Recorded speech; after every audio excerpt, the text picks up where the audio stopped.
रामपुर नाम का एक सुंदर गांव था। यहाँ के लोग बहुत मेहनती और साफ दिल के थे। यहाँ लोग मेहनत करके अपना जीवन गुजार रहे थे। इसी गांव में राजू और गौरी नाम के दो पति पत्नी रहते थे। वो गरीब किसान थे। फिर राजू अपने खेत की ओर निकल जाता है।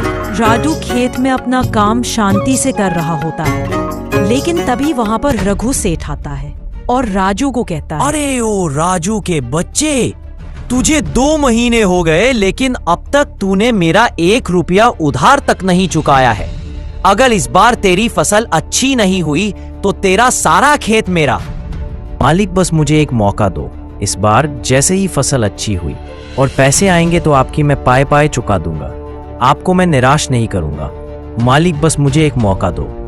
अगर तूने मेरे पैसे नहीं दिए तो ये तेरा सारा खेत मैं ले लूंगा, फिर मत बोलना। फिर रघु सेठ वहाँ से चला जाता है और राजू दुखी होकर अपने घर वापस आता है। तभी गौरी राजू को कहती है, सुनिए जी, आप इतने उदास क्यों नजर आ रहे हो? क्या हुआ है? कुछ नहीं भाग्यवान, बस वो रघु सेठ का उधार चुकाना बाकी है, तो वही बात। फिर राजू सारी बात गौरी को बताता है। अगले दिन गांव में तेज बारिश होती है और कुछ दिन बाद खेतों में फसल लहलहाने लगती है। राजू और गौरी बहुत ही खुश थे। अगले दिन दोनों खेत में जाते हैं। यहाँ रघु सेठ अपने घर आराम से बैठा था। तभी वो उसके नौकर हरिया से कहता है, अरे हरिया, कहाँ मर गया? हाँ, मालिक अभी आया। क्या हुआ मालिक? अरे हरिया, मैंने सुना है गांव में सबसे अच्छी फसल उस राजू की है इस वक्त। क्या ये सच बात है? हाँ मालिक, गांव वाले सबको पता है। इस साल उसकी फसल बहुत अच्छी है। वो आपका सारा कर्जा चुका देगा।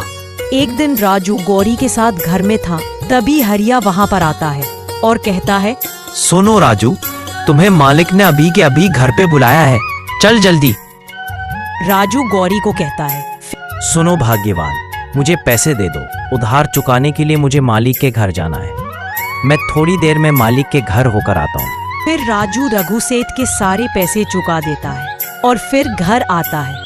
गौरी दुखी होकर बैठी थी। राजू गौरी को कहता है, अरे भाग्यवान, क्या हुआ तुमको? क्यों इतनी परेशान नजर आ रही हो? दुखी ना हो तो क्या करूं? सारे पैसे उधारी में चले गए। अब हम अपना गुजारा कैसे करेंगे? अरे इसमें दुखी होने की क्या बात है? मैं हूं ना, मेहनत करके मैं पैसे कमा लूंगा। राजू अकेला बैठकर सोचता है कि सारे फसल के पैसे खत्म हो गए। भगवान, अब मैं क्या करूं? तभी उन्हें सोचा, क्यों ना मैं जंगल में लकड़ियां काट कर बेचूं। एक दिन राजू गौरी से कहता है, अरे भाग्यवान, सुनो जरा, मैं जंगल में जा रहा हूँ लकड़ियाँ काटने के लिए। ठीक है, आप जाओ, पर ऐसा कब तक दुख झेलना पड़ेगा हमें? अरे भाग्यवान, चिंता मत करो, सब अच्छा होगा। फिर राजू लकड़ियाँ काटने के लिए जंगल में चला जाता है। जंगल में चलते चलते उसे एक चिड़िया शिकारी के जाल में फंसी हुई दिखती है। राजू को उस पर दया आती है और वो चिड़िया को जाल से मुक्त करता है। तभी वो चिड़िया राजू को शुक्रिया अदा करती है और कहती है, मानव, तुमने आज मेरी जान बचाई है। यह उपकार मैं कभी नहीं भूलूंगी। तुमने जो मेरी जान बचाई है उसके बदले में मैं तुम्हें एक गुफा के बारे में बताती हूँ। वहाँ जंगल के बीचों बीच एक गुफा है जिसके बारे में अभी तक किसी को भी नहीं पता। तुम वहाँ पर जाओ और तुमको वहाँ कुछ खजाना मिलेगा जो तुम्हारी जरूरतों को पूरा करेगा। चिड़िया राजू को इतना कहकर वहाँ से उड़ जाती है। क्या ये चिड़िया की बात सच होगी?